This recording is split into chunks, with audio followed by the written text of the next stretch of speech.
Assalamualaikum warahmatullahi wabarakatuh.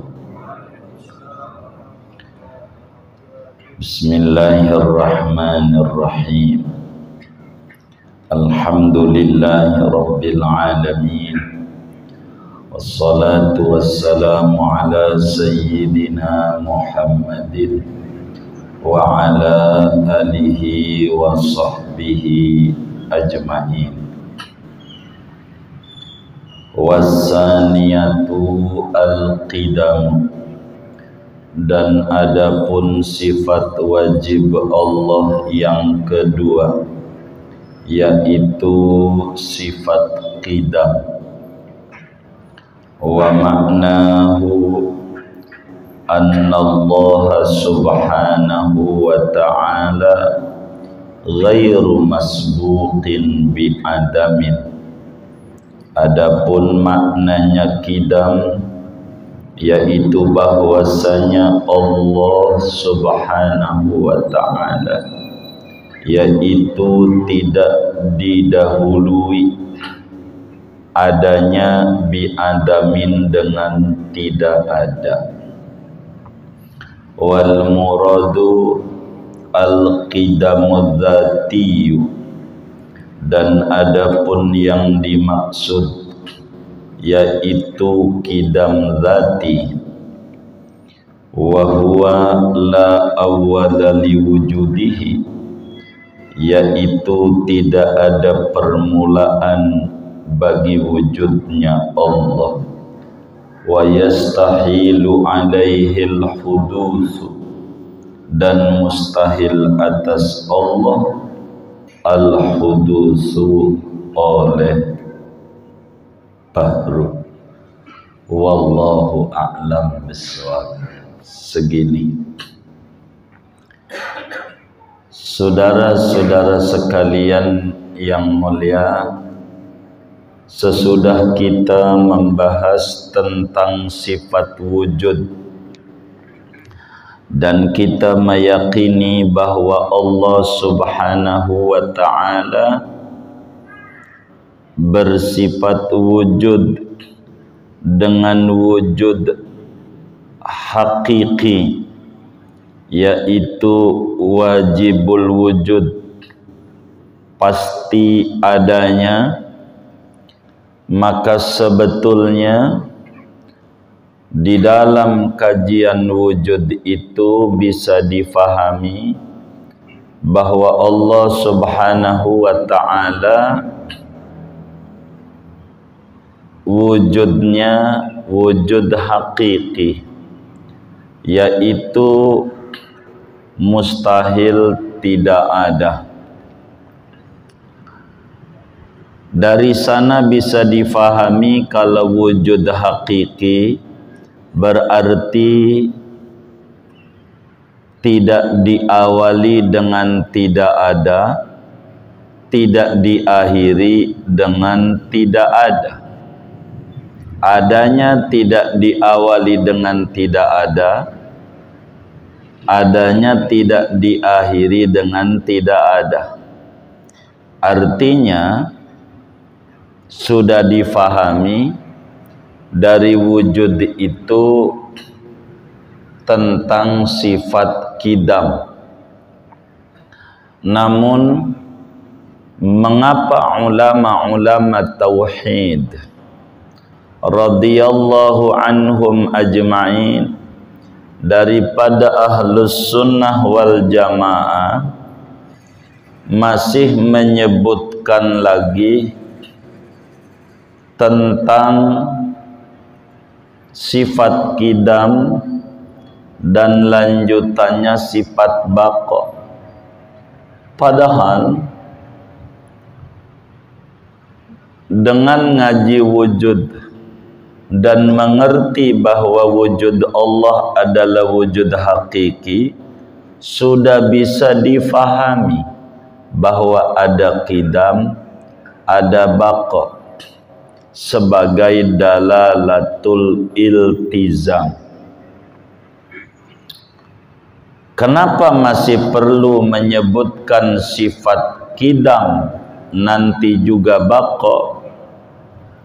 Jadi saudara, ulama-ulama tauhid radhiyallahu anhum ajma'in berkenaan dengan bahayanya keliru di dalam memahami konsep ketuhanan, sehingga mereka itu tidak mau dengan dalalatul iltizam, akan tetapi harus diisbatkan, harus ditongolin, harus ditegaskan agar supaya tidak keliru.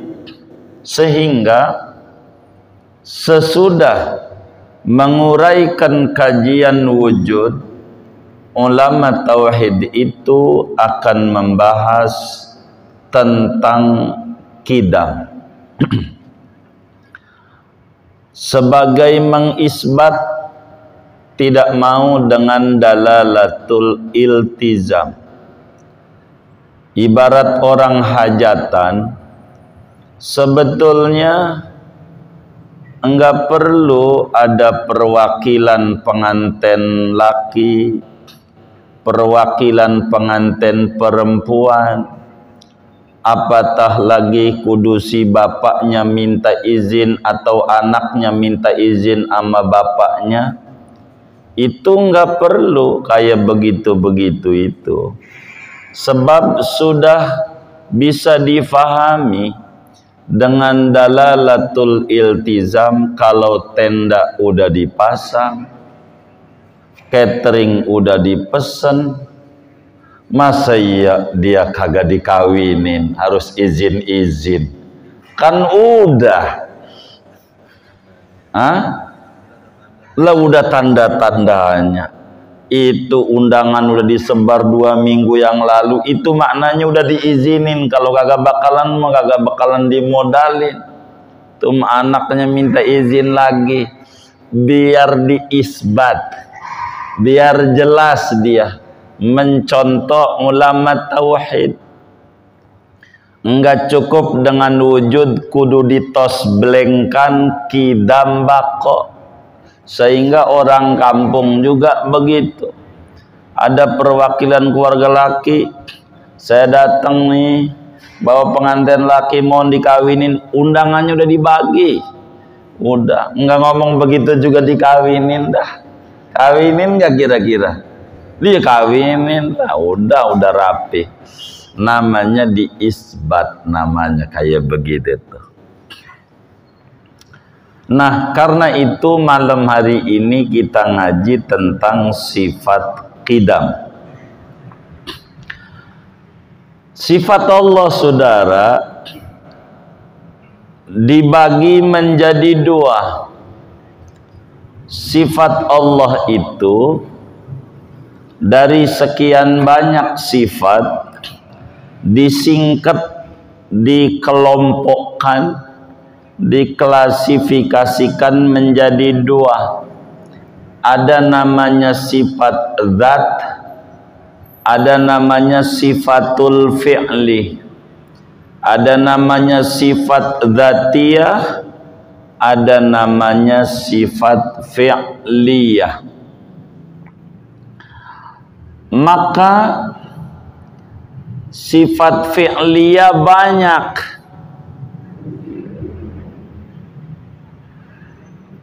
Tapi yang dibedah dalam kajian tauhid itu bukan sifatul fi'liyahnya Allah, akan tetapi sifat zat Allah. Apa bedanya sifat zat dan sifat fi'liyah? Jadi kalau sifat zat adalah setiap sifat yang tidak mungkin menyatu dengan lawanannya. Sifat yang tidak ada lawanannya. Seperti kudrat, kuasa. Itu namanya sifat zat. Lawanannya lemah. Enggak mungkin kuasa juga, lemah juga. Itu enggak mungkin. Jadi enggak ada lawanannya bagi Allah. Lawanannya bagi selain Allah. Itu lawanannya. Namanya sifat zat. Kayak wujud hakiki ada, adam mustahil. Itu enggak ada juga, enggak ada juga. Itu enggak ada. Ngumpul pada Allah. Namanya disebut sifatul zat. Maka ulama merumuskan 20 sifatul zat.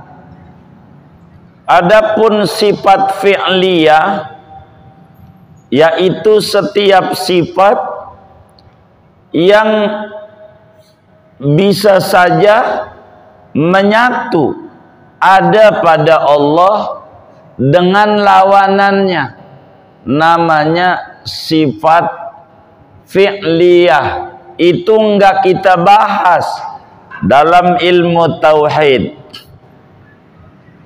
Seperti Allah memberi, Allah tidak memberi, bisa aja Allah memberi sama si anu, tidak memberi sama si anu.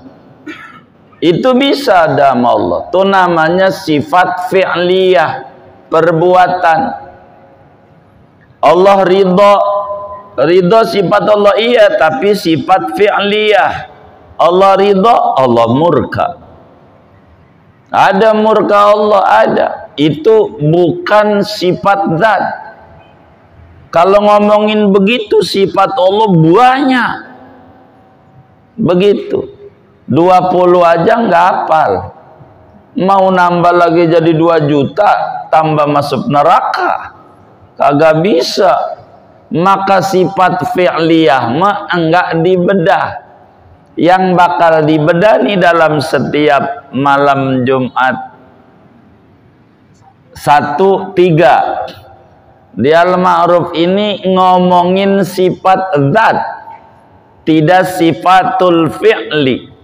Sebab sifatul fi'li biar banyak kayak apa, baliknya ama kudrat dan iradat. Maka orang yang nggak mengerti ngapa sifat 20. Oh, emang sifat Allah cuma segitu doang dikit amat. Bukan, ini sifatul zat. Dan ini yang kita bedah. As-saniyatu al-qidamu. Sifat wajib Allah yang kedua yaitu qidam. Artinya sifat wajib Allah, sifat yang tidak dibenarkan oleh akal kalau sampai tidak ada. Itu namanya sifat wajib.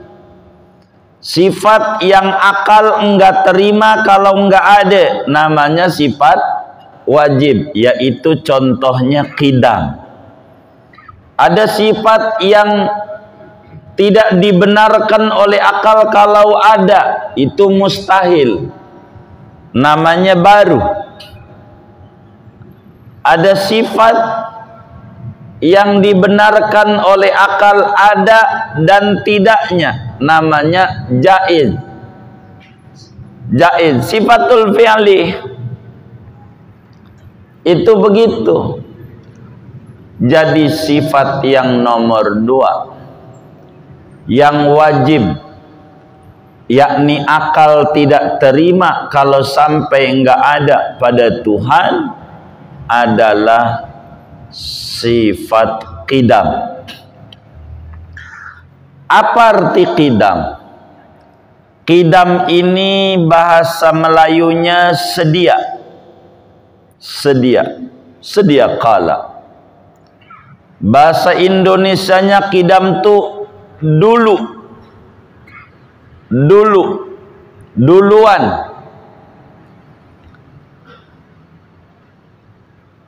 Kalau ngomongin dulu, terdahulu, ini ada dua pengertian.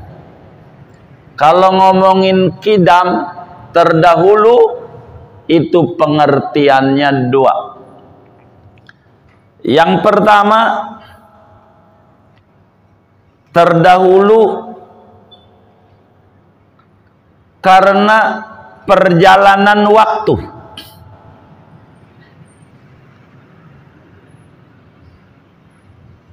Ini masjid ini duluan dibanding Masjid Anu. Ini masjid kuno. Ini kota duluan, namanya kota tua. Bahasa Arabnya kota kidam. Duluan. Karena berbicara waktu. Yang waktu itu beos kota, rawa Simbrungu masih rawa. Begitu. Kidam. Itu karena waktu, perputaran waktu. Seperti bapak dan anak. Ini waktu. Lahirnya kapan? Maka bapak kidam. Dulu anak hudus baru karena duluan bapak. Tapi si bapak ini kalau ama kakek duluan kakek, bapak baru, maka si bapak ada baru juga, ada dulu juga. Yang ini bukan kidam pada Allah. Ini namanya kidam nisbi, relatif, tergantung kemana dia bandingkan. Begitu. Sebab si bapak dalam dirinya ada kidam, ada hudus. Kidam dibanding ama anak, baru dibanding ama kakek, ama bapaknya dia, kakek. Begitu. Maka yang ini bukan kidam yang kita bedah. Itu disebut kidam zamani. Begitu waktu. Komputer Pentium 3 itu baru bila dibanding Pentium 2. Tapi bila dibanding Pentium 4, yang kidam Pentium 3. Yang 4 baru, maka Pentium 3 baru juga, kidam juga. Ini namanya kidam nisbi. Bukan ini yang dimaksud. Lalu apa yang dimaksud dengan kidam? Wal muradu wa maknahu. Wa maknahu adapun maknanya. Kidam annallaha subhanahu wa ta'ala ghairu masbuqin bi adam. Maksudnya kidam pada zat Allah adalah kidam zati, bukan kidam nisbi, yaitu Allah subhanahu wa ta'ala adanya tidak diawali dengan tidak ada, yaitu adanya Allah tidak ada permulaan. Adanya Allah tidak ada awalannya. Kalau kita sekarang nih ada nggak kita? Halo, ini kan nggak ada ini. Ada nggak? Ada. Dulunya, berarti adanya ada awalannya. Adanya ada awalannya, ada permulaannya. Begitu. Berarti dulunya tidak ada. Baru kemudian ada. Itu kita. Bahasa Arabnya kita ini hudus. Semua nih hudus. Langit hudus. Bumi hudus. Aras baru. Surga baru. Kursi baru. Kolam baru. yang kidam cuman Allah. Allah adanya tidak diawali dengan tidak ada. Adanya Allah tidak diawali dengan tidak ada. Setiap sesuatu yang adanya tidak diawali dengan tidak ada, pastikan Tuhan. Jadi ciri Tuhan adanya tidak diawali dengan tidak ada. Setiap sesuatu yang adanya diawali dengan tidak ada, pastikan bukan Tuhan. Jangan kau sembah, karena itu adanya berpermulaan. Itu bukan Tuhan. Contoh Yesus, Nabi Isa alaihissalam, dia sama ibunya. Siapa ibunya? Siti Maryam. Duluan mana? Duluan Maryam. Dia belum ada tadinya. Maryam dulu. Baru kemudian ada Nabi Isa. Maryam sama emaknya Hana. Duluan Hana. Maryam sama babanya Imran. Duluan Imran. Maka Nabi Isa bukan Tuhan, sebab adanya berpermulaan. Jangan kau sembah dia. Salah, menuhankan. Begitu. Begitu pohon. Jangan. Begitu kapal. Baru, dulunya nggak ada. Tapi kalau orang kampung, kapal minta duit. Siapa tuh yang kecilnya begitu? Itu membuat nyenengin bocah doang, bukan nuhanin kapal, bukan. Itu yang kecilnya begitu. Siapa? Ngalamin nggak? Gua ngalamin, berarti udah tua. Kalau ngalamin kapal minta duit. Dari dalam rumah keluar kapal, minta duit. Orang minta duit. Begitu. Habis minta duit sama emaknya nggak ada, udah mau kapal aja. Begitu. Jadi saudara, qidam artinya sifat yang menunjukkan atas ternafinya permulaan bagi wujudnya Allah. Qidam itu artinya tidak ada permulaan bagi wujudnya Allah. Namanya disebut qidam dzati. Kalau ngomong dulu macam-macam. Sedia kala tuh macam-macam. Secara tinjauan bahasa. Ada namanya qidam rutbah, qidam pada pangkatnya, seperti terdahulunya guru, di depannya guru, di belakangnya murid. Itu namanya qidam rutbah. Ada qidam itu qidam makani, duluan tempatnya. Contohnya imam sama makmum.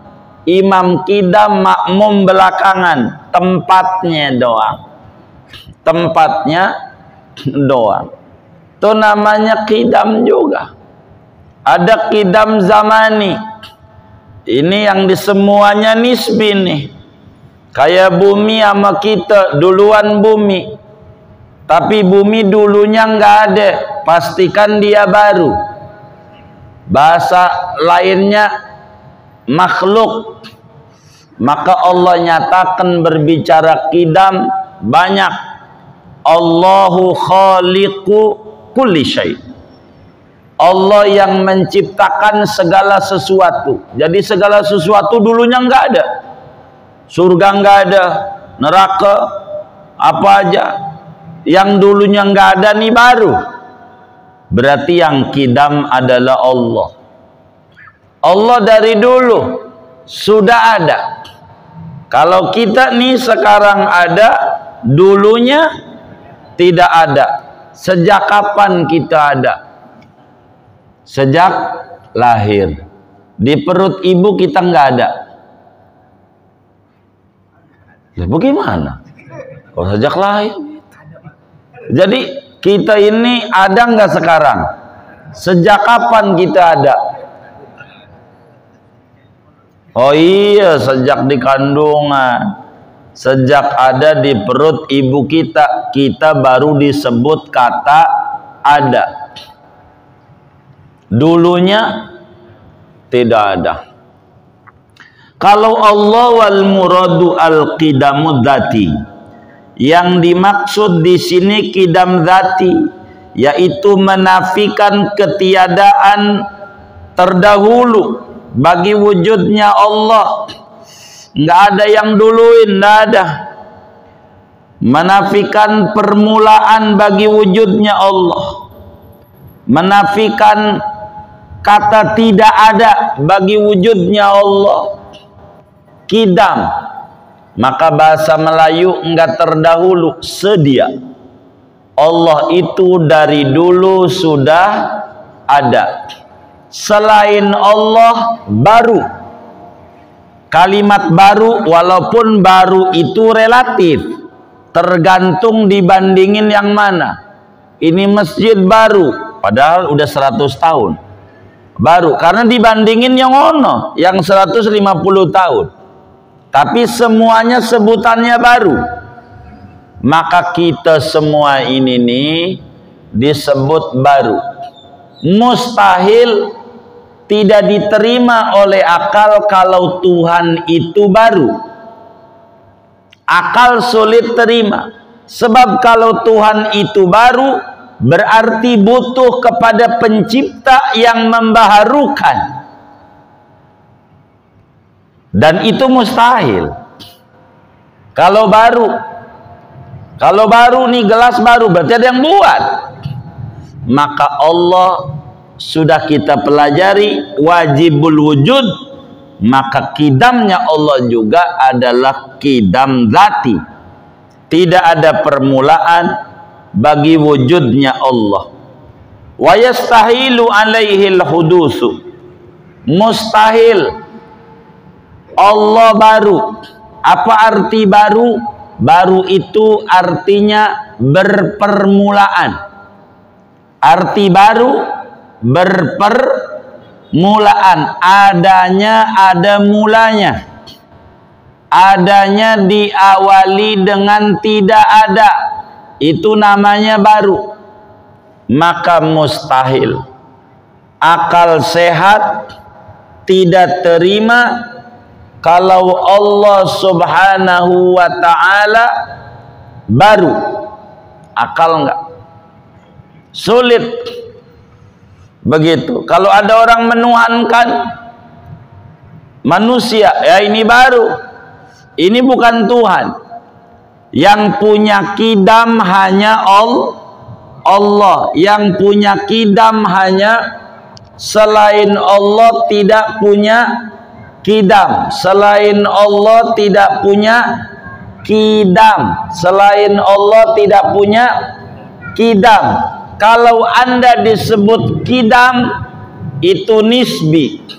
Kayak di Al-Quran, wal qamara qaddarnahu manazila hatta adakal urjunil qadim. Itu qadim di situ nisbi, bukan dzati. Tapi yang qadim dzati adalah Allah subhanahu wa ta'ala. Begitu. Jadi Allah dari dulu sudah ada. Selain Allah baru. Yang baru bukan Tuhan. Yang adanya berpermulaan jangan disembah.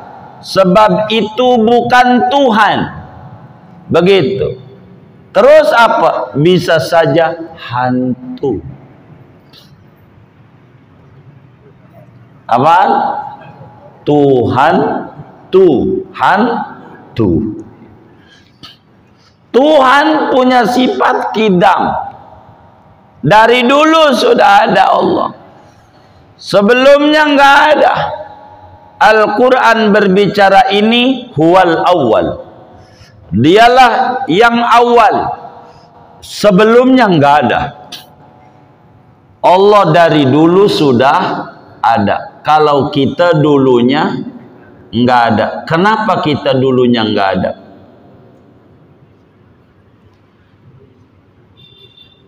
Hah? Kita nih sekarang ada nggak? Ada nggak? Dulunya, kenapa kita dulunya nggak ada? Hah? Karena kita nggak punya kidam. Kenapa kita nggak punya kidam?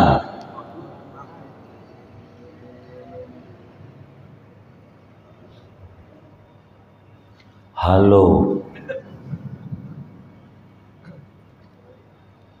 Kenapa kita nggak punya kidam? Karena kita hudus. Kenapa kita hudus? Kenapa kita berpermulaan?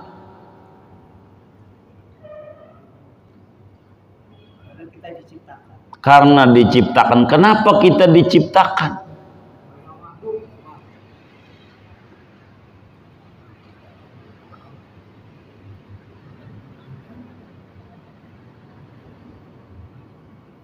Karena kita bukan Tuhan.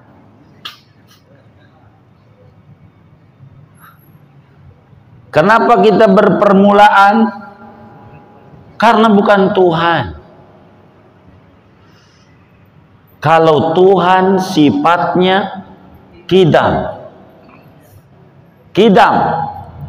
Selain yang punya kidam namanya makhluk. Enggak layak makhluk nyembah makhluk. Enggak benar jeruk makan jeruk. Begitu. Makhluk mah kudu menyembah yang tidak sama dengan dia. Yang punya sifatnya bukan kudus, tapi lawanannya. Dialah Tuhan. Namanya Allah. Itu yang kudu kita sembah. Kalau kita mau baru, dulunya enggak ada. Maka karena kita baru, maka kita kudu makasih ama yang ngebaruin kita, ama yang ngadain kita dari tidak ada kepada ada. Kudu makasih. Kudu makasih.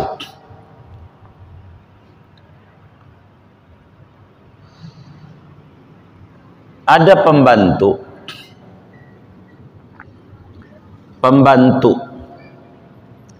Waktu dia tidur, ama majikannya dijagain, dikipasin, pakai kipas kemarin bekas nyate. Masih ada dagingnya. Moga-moga nggak mati listrik. Masalahnya di freezer daging banyak. Jadi saudara, ini pembantu tidurnya kipasin ama majikan. Kalau disimpruk ada nggak? Hah? Halo, ini speaker kedengeran nggak sih? Hah? Hah? Kedengeran nggak speaker ini? Nggak kedengeran? Kedengeran nggak? Jadi ada pembantu tidurnya, dikipasin majikan waktu tidurnya. Ada pembantu. Kalau disimpruk ada nggak? Nggak ada. Kalau andai ada tuh pembantu tidurnya dikipasin sama majikan. Ini pembantu luar biasa enggak? Luar biasa. Kudunya ama majikan makasih enggak? Kudunya makasih. Kenapa kudu makasih? Sudah dimuliakan. Sudah dimuliakan. Dan itu adalah orangnya kita. Jadi kita ini waktu tidur, bini kita yang katanya cinta sama kita ngorok juga. Ngorok juga. Itu telinga kita terbuka. Semut enggak masuk. Siapa yang jagain? Siapa yang jagain semut enggak masuk di kuping kita? Bisa masuk enggak semut? Bisa. Lalu enggak masuk, siapa yang jagain? Yang punya sifat kidam. Allah. Mulutnya nganga, ngorok ngiler. Kecoa enggak masuk. Enggak dimasukin kecoa. Bisa enggak kecoa dimasukin di mulutnya? Kenapa enggak masuk? Ada yang jagain. Siapa yang jagain? Kudunya makasih. Jangan ngeluh mulu. Kudu makasih sama Allah yang punya sifat kidam, yang ngejagain kita kalau tidur. Semut nggak masuk, bisa-bisa wong kupingnya nggak ada helmnya, nggak ada penutupnya, terbuka begitu, tapi nggak masuk. Allah baik, maka kudu kita mengucapkan terima kasih banyak sama Allah. Terima kasih banyak sama Allah. Makanya Nabi ajarkan bangun tidur, alhamdulillah alladzi ahyana ba'dama amatana wa ilaihin nusur. Alhamdulillah. Emang apa? Makasih. Itu kuping enggak dimasukin semut padahal bisa, tapi dijagain. Maka enggak ada kesempatan manusia itu untuk mengeluh. Bukan akhlak orang bertauhid mengeluh. Tauhidnya rendah kalau dia ngeluh. Lah orang diopenin dia. Anjing aja anjing kasih makan pagi, siang, malam.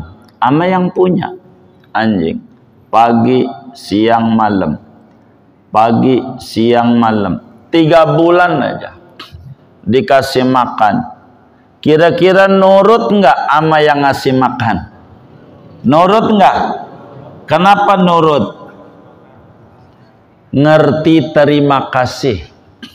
Ngerti terima kasih. Nih orang udah ngasih makan sama saya pagi, siang, malam 3 bulan.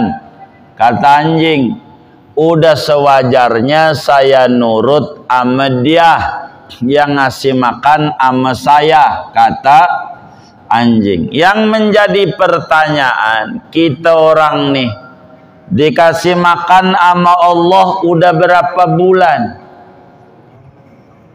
Bertahun-tahun. Kudunya lebih nurut sama Allah kalau ngerti sifat kidam. Bertahun-tahun kasih makan sama Allah. Anjing aja 3 bulan kasih makan nurut. Masa kita yang bertahun-tahun dikasih makan sama Allah kita tidak nurut sama Allah? Kebangetan. Kayaknya derajat kita sama anjing masih tinggian anjing. Anjing aja ngerti terima kasih. Masa kita yang ada akalnya nggak ada makasih Allah? Begitu, makasih. Nikmat banyak yang Allah berikan. Maka orang yang ngaji sifat kidam, harus muncul dalam hatinya terima kasih. Alhamdulillah, alhamdulillah, alhamdulillah. Ada dua alhamdulillah. Yang pertama, alhamdulillah ala kulli ni'mah. Alhamdulillah ala kulli ni'mah. Kalau yang enak-enak. Kalau yang dirasa enggak enak, alhamdulillah ala kulli hal. Kalau enggak enak, alhamdulillah ala kulli hal. Kalau yang enak, badan sehat, enak enggak? Badan sehat, enak enggak? Kita ucapkannya alhamdulillah ala kulli ni'mah. Kalau badan kita sakit, enak enggak? Enggak. Alhamdulillah ala kulli hal. Jangan keluar dari dua ini. Kalau orang udah ngaji sifat kidam, dua ini. Ibnu Athaillah Sakandari dalam hikamnya menyatakan, man lam yuqbil ala Allah ta'ala bimulatafatil ihsan qidalahu bisalasilil imtihan. Siapa orang yang tidak mau dekat sama Allah dengan begitu banyak ihsan-ihsan kesayangan Allah yang diberikan nama dia, maka tuh orang bakal diikat dengan rantai cobaan. Allah itu baik. Apa aja diberikan nama manusia. Sehat diberikan. Kudunya sehat ini sebagai kurnia dari yang punya kidam, digunakan buat dekat sama Allah. Enggak, waktu sehat enggak mau dekat sama Allah, padahal nikmat besar dari Allah. Saking sayangnya yang punya kidam, maka diikat dia dengan sakit. Mulai kakinya uratnya pada asem, namanya asem urat. Maka barulah dia main ke masjid. Ini bukan ujian, tapi nikmat juga dari Allah. Karena kemarin waktu dikasih sehat kurang mau deket, maka sekarang dikasih cobaan baru deket. Itu juga nikmat juga dari Allah. Alhamdulillah ala kulli hal. Waktu duitnya banyak, kurang mau deket dengan tempat ibadah, kurang mau dekat dengan anak yatim, maka duitnya sekarang habis, baru dia main ke masjid, maka itu cobaan di dalamnya ada nikmat. Kemarin duitnya banyak, orang pernah injak masjid, sekarang pas nggak punya mainnya ke masjid. Kemarin duitnya banyak, mainnya ke Bali, pas orang punya duit keluar Batang mainnya. Enggak apa-apa. Dia sadar, dia bahru, butuh yang membaharukan, butuh zat yang bersifat kidam. Itulah Allah subhanahu wa ta'ala. Orang yang memahami kidam, maka dia hidup pandai bersyukur. Terima kasih. Terima kasih. Terima kasih. Kenapa? Karena Tuhan telah memberikan kepadanya. Kalaulah mata kita bayar berapa? Kalaulah kuping kalau beli berapa? Kalaulah jantung kita beli berapa? Darah kita beli berapa? Oksigen kita beli berapa? Semuanya gratis. Tuhan kasih tis. Maka kudu bersyukur kepada yang punya kidam, sebab dia telah mengadakan kita dari tidak ada menjadi ada. Udah ada, enggak begitu saja diopenin sama Tuhan, kasih makan. Walaupun katanya kita susah, Kata kita, manaan, gua susah, rumah gua sempit, kecil. Begitu yang kayak begini, kecil bagaimana? Orang rumahnya saya petakan kecil. Saya nggak ngerti dengan petakan kecil. Anakmu 7. Kalau kecil mau bikin di mana? Kok bisa? Untuk itu sih bisa saya untuk itu. Maka anak saya bukan 1, 2, 3. Katanya kecil, nggak ada tempat. Kok bisa bikin anak? Iya juga sih.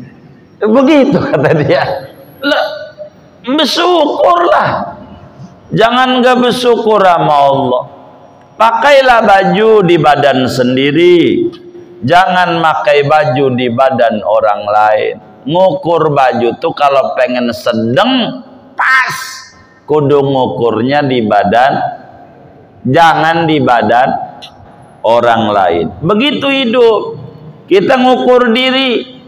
Tetangga kita direktur, kita kondektur, ujungnya sama, tur, tapi depannya beda. Ya jangan nyontoh dia, bakal puyeng, ngiri kita. Jalanin aja hidup dah. Jalanin, dekati Allah. Dengan begitu banyak kebaikan Allah, sebelum nanti dikasih cobaan. Baru dikasih cobaan, datang kadang ke kiai, kiai zikirnya apa nih, gue puyeng banget. Bagus, kemarin nggak kenal kiai, pas susah baru tahu kiai dia.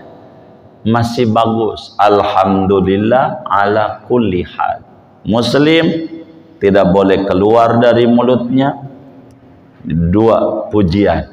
Kalau enak, buka warung hari ini untung, alhamdulillah ala kulli nikmah. Buka warung hari ini rugi, alhamdulillah ala kulli hal. Jangan buka warung rugi, ya ampun. Ada nggak yang kayak begitu? Ada nggak? Banyak nggak? Yang mana orangnya? Ngaji kidam harus benar, biar dia paham nikmat besar. Banyak yang orang sekarang ada di rumah sakit, kita dikasih sehat, itu nikmat. Mata itu pandanglah itu semua, agar supaya kita enggak buruk sangka sama Allah yang punya kidam, kurnia banyak. Jangan dilamunin. Begitu dulu gua tanahnya banyak, raja kontrakan, sekarang gua yang kontrak. Udah nggak apa-apa, daripada dulu kontrakan banyak nggak deket sama Allah. Sekarang mau wirid, mau zikir, mau ziarah, mau sholat tahajud, bagus. Begitu kayak kita, kalaulah duit kita banyak kayak orang-orang, mungkin sekarang ada di Eropa, mungkin kita sekarang ini ada di Bali. Untung duitnya dikit, daripada di rumah berisik banyak cucu, mendingan ngaji. Bener nggak? Ya Allah, enak aja dah. Jadi hidup dibikin enak aja, jangan dibikin susah. Begitu, hidup ini udah susah, dibikin enak. Begitu. Tapi saya pengen jangan ngangguk-ngangguknya di masjid doang, keluar dari masjid puyeng lagi. Ini namanya nggak nempel ilmu ini. Saya pengen ngaji kidam, muncul kesadaran yang adanya tak berpermulaan hanya Allah. Selain itu makhluk tak pantas kita menyembah dia. Yang kita kudu sembah Allah, mintanya ama Allah. Lam yulad, Allah tidak dilahirkan, sebab sifatnya kidam. Kalau yang lahir berarti baru, ada dulu dia. Tidak begitu, dalil kidam banyak. Allah subhanahu wa ta'ala bersifat kidam. Singkatnya, wajib menurut akal Allah bersifat kidam. Akal sehat tidak terima kalau sampai Allah tidak punya kidam, yakni hudus, mustahil. Kedua, agama wajibin kepada muslim, kepada mukallaf yang umurnya 15 tahun ke atas, akalnya sehat, wajib yakin, tertanam dalam hati sanubarinya, keyakinan yang mantap dan bulat bahwa Allah bersifat kidam, keyakinan yang memunculkan cahaya. Apa cahayanya? Pandai bersyukur, dalam hidupnya selalu banyak-banyak mengucap alhamdulillah. Yang enak alhamdulillah ala kulli nikmah. Yang dirasa nggak enak di hati alhamdulillah ala kulli hal. Jangan jauh dari dua ini supaya hidupnya tidak jauh dengan Allah yang punya kidam. Hidup ini indah. Hidup adalah anugerah, patut untuk disyukuri. Bukan hidup adalah beban. Yang kata orang, aduh beban hidup gua berat. Apanya dipikul kagak hidup? Berat di mana? Anda tidak mengerti ada Tuhan yang maha kuasa. Anda makhluk baru, maka deketi yang punya sifat kidam agar supaya diberikan solusi terbaik dalam problem yang menimpa Anda. Segini aja. Ngaji kita nggak mau banyak-banyak. Ada yang ditanya.